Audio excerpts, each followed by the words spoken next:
राधा कृष्ण के बाद कलयुग की सच्ची मोहब्बत देखिए, मुकम्मल मोहब्बत की अधूरी दास्तान देखिए। इस जोड़े की पहली और अब की तस्वीर देखिए, क्या थे और क्या हो गए देखिए। प्यार, शादी, संघर्ष, समर्पण और फिर मौत, रुला देगी विवेक और सृजना की ये लव स्टोरी। 10 साल की मोहब्बत, 6 साल तक एक दूसरे को डेट किया, 4 साल पहले शादी हुई। दोनों की मोहब्बत ऐसी कि लोग राधा कृष्ण के प्यार से जोड़ने लगे, लेकिन फिर एक मोड़ आया और 6 महीने में सब खत्म हो गया। सच्ची मोहब्बत की ऐसी कहानी जो आपका कलेजा फाड़ देगी। लिखने वाले इस प्रेम कहानी पर बहुत कुछ लिखेंगे और कहने वाले बहुत कुछ कहेंगे, लेकिन सच तो यह है कि इस मोहब्बत के दर्द और पवित्रता की पराकाष्ठा इतनी है कि इसके लिए कोई शब्द ही नहीं बने हैं।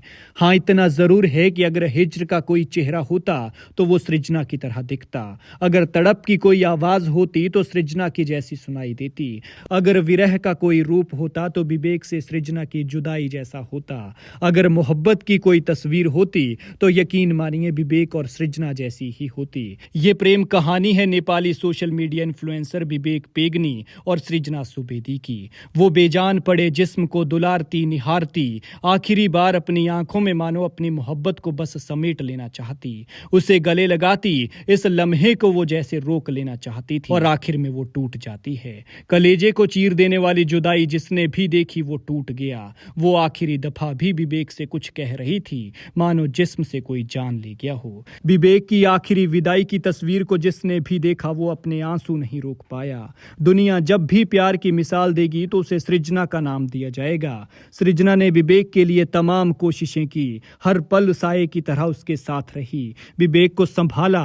वो जानती थी कि विवेक का साथ अब चंद दिनों का है। वो जानती थी कि उसका विवेक अब कभी पहले जैसा नहीं हो पाएगा। वो जानती थी कि जुदाई निश्चित है। वो जानती थी कि जिन हाथों में वो विवेक के साथ बैठकर मेहंदी लगा रही है, विवेक से बिंदी लगवा रही है, उसके इस श्रृंगार की उम्र बस कुछ महीनों की है।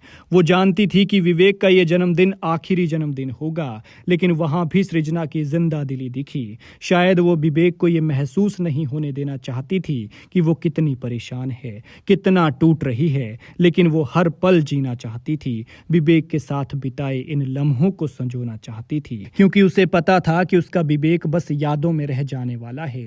चंचल, खूबसूरत, चहकती, हंसती, खिलखिलाती सृजना सुवेदी और उनके साथ उनके पति विवेक पेंगनी। साल 2022 तक सब ठीक ठाक था। दोनों साथ बहुत खुश थे। 6 साल के प्यार के बाद दोनों ने शादी कर ली थी। फिर साल 2022 में विवेक पीएचडी की पढ़ाई करने के लिए यूएस चले गए। एक दिन अचानक विवेक के सिर में तेज दर्द उठा। दोनों डॉक्टर के पास गए और जाते जाते भी विवेक ने कहा कि उसे कुछ नहीं होगा, सब ठीक हो जाएगा। चेकअप के बाद पता चला कि विवेक को 4th स्टेज ब्रेन ट्यूमर है। दोनों उस दिन बहुत रोए, लेकिन सृजना ने हार नहीं मानी।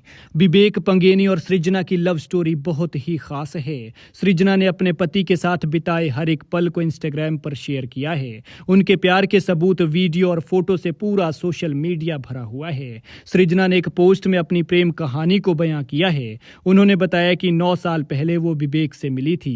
विवेक स्कूल में उनके सीनियर हुआ करते थे। विवेक और सृजना की लव स्टोरी किसी फिल्मी कहानी से कम नहीं है। सृजना ने बताया कि एक दूसरे को 6 साल तक डेट करने के बाद उन्होंने शादी की। उन्होंने वीडियो में बताया कि पिछले साल विवेक अपनी पीएचडी की पढ़ाई के लिए यूएस चले गए थे। विवेक और मैं बेहद खुश थे और अपने सपनों को आकार देने की सोच रहे थे। सृजना ने बताया कि इस साल की शुरुआत में उनके पति विवेक के सिर में अचानक तेज दर्द होने लगा। कुछ समय बाद उन्हें चलने में भी दिक्कत होने लगी और जब हम डॉक्टर के पास चेकअप के लिए गए तो विवेक ने कहा कि कुछ नहीं होगा मुझे। एमआरआई हुई तो पता चला कि उन्हें 4थी स्टेज का ब्रेन ट्यूमर है।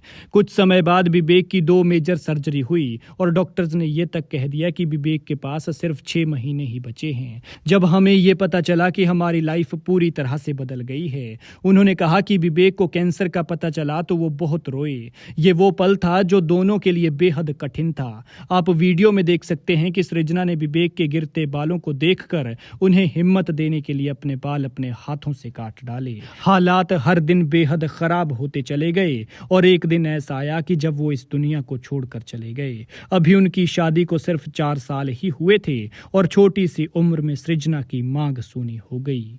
हर दिन सृजना के लिए एक जंग का दिन था, लेकिन शायद भगवान ने किस्मत में कुछ और ही लिख रखा था कि सृजना की अंतहीन कोशिशों के बाद आखिरकार आखिरकार ये प्रेम कहानी खत्म हो गई। तुझे पा लेते तो किस्सा खत्म हो जाता, तुझे खोया है कहानी यकीनन लंबी चलेगी, और यकीनन ये कहानी लंबी चलेगी और अनंत तक दोनों को याद रखा जाएगा। राधा कृष्ण के जमाने के बाद शायद ये कलयुग की ऐसी पहली मोहब्बत है जिसे सच्ची मोहब्बत कहना गलत नहीं होगा।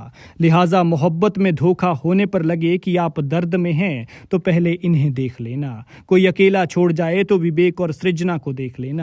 मिलने के बाद हमेशा हमेशा के लिए बिछड़ने का दर्द जानना हो तो विवेक और सृजना की ये कहानी सुन लेना, क्योंकि इनके साथ भगवान ने धोखा किया है।